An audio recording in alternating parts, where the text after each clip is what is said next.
Hello guys, welcome back to my channel automation Rahul. तो last video में हमने दोस्तों देखा था कि मॉड्यूल्स क्या होते हैं। तो हमने मैथ मॉड्यूल के बारे में पढ़ा था, तो आपको बेसिक आइडिया हो गया होगा मॉड्यूल्स के बारे में। आगे आगे जैसे जैसे हम मॉड्यूल्स के बारे में काम करते जाएंगे तो आपको नॉट पता लगेगा कि मॉड्यूल्स एक्चुअल में होता क्या है। ठीक है, अभी हम स्टार्ट करने वाले हैं input and output statement. Input statement मतलब कि हम कैसे क्या कहते हैं इनपुट लेंगे यूज़र के थ्रू। जैसे हम एटीएम जाते हैं तो वो आप पूछता है हमसे कि एंटर द अमाउंट, तो हम अमाउंट एंटर करते हैं, तो उसे कहते हैं इनपुट स्टेटमेंट। ठीक है, आउटपुट स्टेटमेंट क्या होता है कि हम कैसे अपना उस आउटपुट प्रिंट कराते हैं या यूज़र को डिस्प्ले कराते हैं, उसे कहते हैं आउटपुट स्टेटमेंट। ठीक है दोस्तों, तो दोस्तों देखो, पहले जो पाइथन 2 थी उसमें दो प्रकार के इनपुट स्टेटमेंट होते थे, रॉ इनपुट और इनपुट स्टेटमेंट। जो रॉ स्टेटमेंट होती थी उसमें क्या होता था कि वो एक जो डाटा लेता था वो हमेशा स्ट्रिंग फॉर्मेट में लेता था। ठीक है ना, और उसको उसको क्या कहते हैं कॉरस्पॉन्डिंग फॉर्मेट में टाइप कास्टिंग अपने आप कर लेता था कि अगर हमने 10 भेजा तो वो ऐसा स्ट्रिंग में लेगा और उसको टाइप कन्वर्सेशन करके उसकी टाइप पता लगा लेगा। बट अब जो पाइथन 3 में हुआ है, पाइथन 3 में दोस्तों ये हुआ है कि सिर्फ उसमें इनपुट फंक्शन है, वो बिहेवियर उसका सेम रॉ इनपुट की तरह ही होता है पाइथन 2 के। बट क्या कहते हैं जो उसका हर इनपुट होता है ना वो सिर्फ और सिर्फ स्ट्रिंग माना जाता है, सिर्फ और सिर्फ स्ट्रिंग माना जाता है। एक एग्जांपल के थ्रू मैं आपको बताता हूँ। सपोज ये मेरा सपोज ये मैं कर देता हूँ एक टेस्ट। ठीक है, और जब मैं इनपुट स्टेटमेंट लूँगा हेलो हेलो प्लीज़ एंटर, तो ये मेरा क्या करता है, ये हमेशा जो भी कीबोर्ड के थ्रू इनपुट लेगा तो वो क्या करेगा उस इनपुट को हमेशा स्ट्रिंग में सेव कराएगा। जैसे मैंने 10 ले लिया, ठीक है, तो मेरा जो ये क्या कहते हैं इसको एज अ इसने स्ट्रिंग ले लिया। अब इसका इस 10 का टाइप पता करना है कि भाई ये मैं कैसे मान लूँ कि ये स्ट्रिंग है या इंटीजर है। तो हम इसका टाइप चेक कर लेते हैं। हम इसका टाइप कैसे चेक करेंगे वो आपको पता ही होगा, हम उसे प्रिंट करा लेते हैं और टाइप ऑफ टेस्ट। ठीक है, जब हम इसे रन कराएंगे तो हमें इसका टाइप पता लग जाएगा कि हमारा किस प्रकार का टाइप है। 10 मैंने एंटर कर दिया और देखो इसका जो टाइप आया वो स्ट्रिंग टाइप आया। ठीक है, तो ये होता है हमारा स्ट्रिंग। मतलब हम कुछ भी जो वैल्यू इनपुट कराते हैं कीबोर्ड के थ्रू वो हमेशा स्ट्रिंग टाइप लेता है, वो हमेशा स्ट्रिंग टाइप लेता है। ठीक है, तो फ्रेंड्स, ठीक है, तो ये हमारा हो गया। हम जब भी कोई भी इनपुट कीबोर्ड के थ्रू लेते हैं तो वो हमें स्ट्रिंग टाइप ले लेता है। अब हमें क्या करना है, सपोज अब मैं एक एग्जांपल के थ्रू आपको एक और चीज़ दिखाता हूँ। टेस्ट 1, ठीक है, और टेस्ट 2, ये हमारे एंटर सेकेंड वैल्यू। ठीक है, और इन दोनों को हम रन कराते करा के और उनको प्लस ऐड करा देते हैं। ठीक है, तो आपको पता ही है कि हमारे दो स्ट्रिंग तो ऐड हो जाते हैं। ठीक है ना, और देखते हैं कैसे ऐड होते हैं। अगर मैं इन दोनों की वैल्यू 10 20 डालता हूँ, 10 और 20, तो ये मेरा जो रिजल्ट देगा वो 30 नहीं देगा, मेरा रिजल्ट देगा 1020। देख लेते हैं करा के। पहली वैल्यू हमने डाल दी 10, सेकंड वैल्यू डाल दी हमने 20, तो जो मेरा इसने आउटपुट दिया है वो दिया है 10 20। ठीक है, 10 20 मतलब इन दोनों का सम नहीं हुआ है।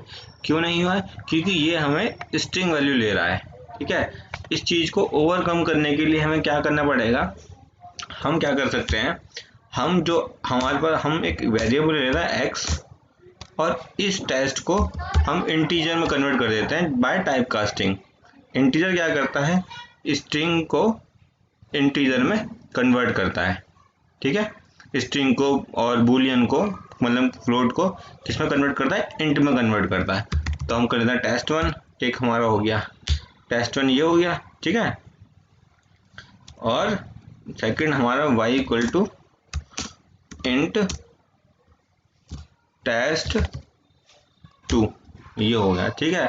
अब हम क्या करेंगे, हम x प्लस वाई कर लेंगे और जब रन कराएंगे तो इसकी जो वैल्यू आएगी वो आएगी 30, ठीक है। अब हम यहाँ पर 10 प्लस करते हैं, 20 प्लस करते हैं और जो इसकी वैल्यू आ गई 30। इसका मतलब क्या हुआ, इसने पहले स्ट्रिंग में लिया हमारे 10 और 20 को, फिर हमने उस स्ट्रिंग को इंट में कन्वर्ट करा दिया और x एंड y में स्टोर करा दिया और फिर इसके बाद इसे प्रिंट करा दिया, तो हमारा जो इंटीजर में कन्वर्ट होके उसको प्रिंट हो गया, ठीक है। तो यहाँ तक आपको समझ में आ गया होगा कि इनपुट वैल्यू हमने ली और हमने इसे स्ट्रिंग इंट में कन्वर्ट करा दी, ठीक है ना। गाइस समझ गए ना आप। तो फिर अब क्या करें, अब हमें ये कुछ ज़्यादा वो लग रहा है, लेंथी लग रहा है ना। तो हम क्या करें, हम इसे एक ही लाइन में कन्वर्ट कर देते हैं। हम सिंपल क्या करेंगे, हम इस इनपुट को पहले ही बता देंगे कि भाई तुम जो भी इनपुट ले रहे हो उसे इंट में कन्वर्ट कर देना, जो भी इनपुट ले रहे हो उसे इंट में कन्वर्ट कर देना, ठीक है। जब इंट में कन्वर्ट कर देंगे तो हम इसको क्या करेंगे, 10 प्लस 1। तो अब जब हम इसे रन कराएंगे तो हमारा आउटपुट आ जाएगा 30, ठीक है। अब हमारा आउटपुट आ गया 30 क्योंकि उसने पहले ही कीबोर्ड से जब हमने यूज़र के थ्रू इनपुट लिया तो लेते ही हमने उसे इंट में कन्वर्ट करा दिया, ठीक है। ये तो हो गया। अब हमें सपोज मानो कि यही लाइन एक लाइन में लिखनी है, तो हम 3 लाइन में क्यों लिखें इसे, हम इसे एक लाइन में भी लिख सकते हैं। कैसे, सीधा प्रिंट कराया, प्रिंट करा के क्या, द सम क्या करना, कुछ नहीं करना, छोड़िए, द सम भी नहीं कर रहे हम सिंपल इंट की वैल्यू ले रहे हैं, ठीक है। इंट ले रहे हैं हम, इंट और इनपुट एंटर फर्स्ट वैल्यू, ठीक है, प्लस इंट इनपुट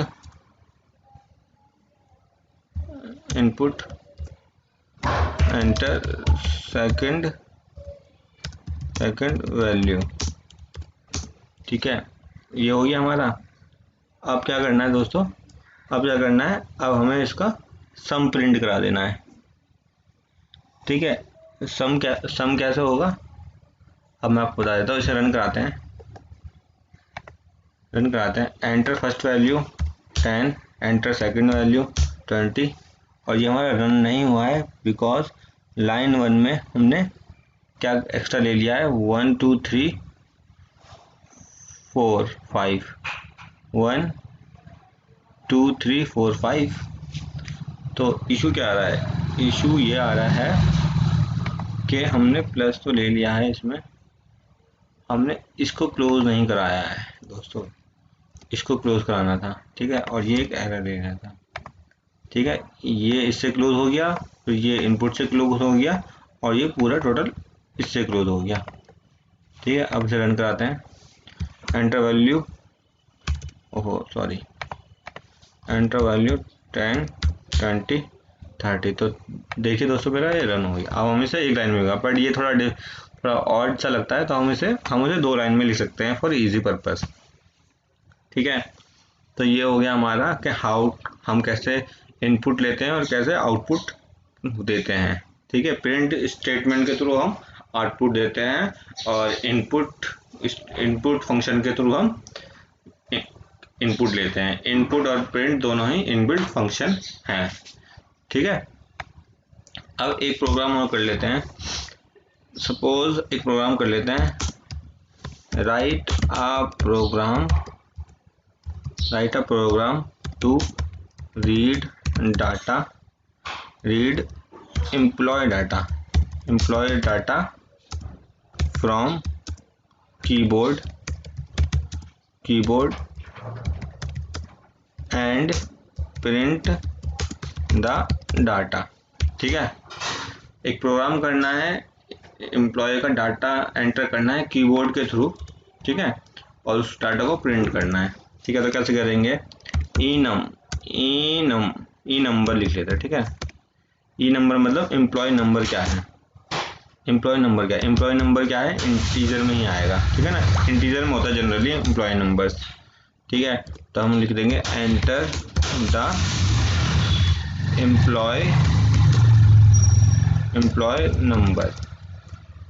ठीक है, ये हो गया, enter the employee number. Copy किया, एंटर करा। एम्प्लॉय का नेम क्या है, तो हम एक नेम के लिए वेरिएबल ले लेंगे। ठीक है, अब नेम तो किस में आता है, वो हमेशा स्ट्रिंग में आता है ना, नेम तो हमेशा स्ट्रिंग में होता है। Enter the employee name. ठीक है, ये भी हो गया। ठीक है, उसके बाद फ्रेंड्स अब हमें ले लिया सैलरी कितनी है, एम्प्लॉय की सैलरी। ठीक है, सैलरी कितनी है, तो सैलरी हमेशा किस में आती है, फ्लोट में होती है, ना, कुछ भी हो सकती है, पॉइंट में भी हो सकती है, डेसिमल में भी हो सकती है, एम्प्लॉय सैलरी। ठीक है, ये भी हो गया। अब हम पूछ रहे थे भाई उसका एड्रेस क्या है, एम्प्लॉय का एड्रेस। तो एड्रेस जो हम हमेशा है इंटीजर में लेंगे, स्ट्रिंग में लेंगे, क्योंकि इसमें सब कुछ आ जाता है, नंबर्स भी आ जाते हैं और स्ट्रिंग भी आता है, तो हम उसे एज अ स्ट्रिंग प्रिंट करा देंगे। ठीक है, और एक चीज़ और ले लेते हैं कि उसका मैरिड है कि नहीं है। ठीक है ना, मैरिड है, तो ये बुलियन में आता है, यस और नो कर लेते हैं, बुलियन में ले लेते हैं इसे, ठीक है ना, बुलियन में ले लिया। ठीक है फ्रेंड्स, यहाँ तक समझ में आ गया आपको। अब इसको हमें प्रिंट कराना है, तो क्या करेंगे हम, please confirm the detail of the employee. ठीक है, अब क्या करते हैं, हम प्रिंट करा देते हैं,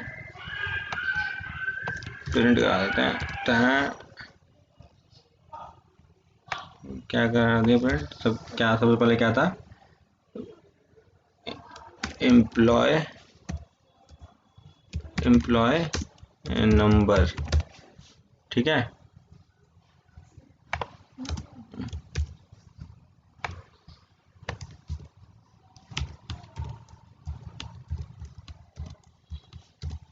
एम्प्लॉय नंबर हो गया, एम्प्लॉय नंबर के बाद एम्प्लॉय नेम के बाद एम्प्लॉय सैलरी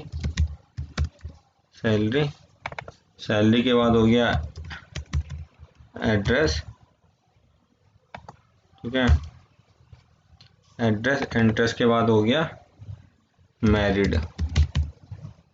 ठीक है, तो यहाँ कॉमा लगाएंगे हम, और एम्प्लॉय नेम क्या है, ई नंबर। ठीक है, उसके बाद क्या है, एम्प्लॉय नेम, ई नेम। ठीक है, उसके बाद क्या है, ई सेल। ठीक है, ई सेल। उसके बाद क्या है, ई एड्रेस। उसके बाद क्या है, ई मैरिड, सॉरी एम्प्लॉय क्या लिखा था हमने, मैरिड, सॉरी मैरिड। इसका थोड़ा ई एम्प्लॉय स्टेटस, ई मैरिड लिख देते ना, ई मैरिड। ठीक है, मैरिड की स्पेलिंग गलत है क्या, नहीं। ठीक है, अब ये हो गया, अब ये हमारा क्या होता है, प्रिंट करा देगा। ठीक है, यहाँ पर लिख देते हैं यस और नो। ठीक है,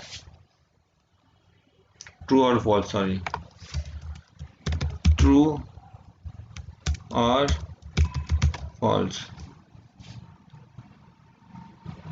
अब रन कराते हैं, रन करा दिया। Enter employee number 1, enter name Rahul, enter salary 1000। ठीक है, एंटर द एम्प्लॉय नंबर नहीं, सॉरी, हमने यहाँ पर चेंज नहीं किया है लगता है। एम्प्लॉय यहाँ पर क्या आना था, एड्रेस, हमने यहाँ चेंज नहीं किया था। चलो कोई नहीं, एड्रेस डाल देते हैं, टेस्ट एड्रेस। ठीक है, उसके बाद एंटर द एम्प्लॉय नंबर नहीं आएगा, यहाँ पर आएगा is married. Enter the employee is married और नॉट, है ना, मैरिड और नॉट। ठीक है, तो यहाँ हम लिख देते हैं ट्रू लिख देते हैं। अब जब हम करेंगे तो देखो मेरा यहाँ पर आ गया सारा। एम्प्लॉय नंबर हमने 1 डाला था, employee name Rahul, salary float में लिए तो पॉइंट में आ गई, और एड्रेस टेस्ट एड्रेस डाला था हमने, और मैरिड है ट्रू। ठीक है, मैंने ट्रू डाला था, ट्रू डाल दिया। तो दोस्तों ये हो गया हमारा कि हम कैसे इनपुट लेते हैं और कैसे आउटपुट देते हैं। तो ये आपको समझ में आ गया होगा, आई होप। अगर नहीं समझ में आया है तो आप मुझे कमेंट करके बता सकते हैं, और मुझे इंस्टाग्राम पे भी फॉलो कर सकते हैं। मेरे इंस्टाग्राम लिंक मैंने डिस्क्रिप्शन में डाल दिया है। Thank you guys for watching this video. Next videos में हम पढ़ने वाले हैं कमांड लाइन आर्गूमेंट पढ़ेंगे, कमांड लाइन आर्गूमेंट क्या होती है। ठीक है।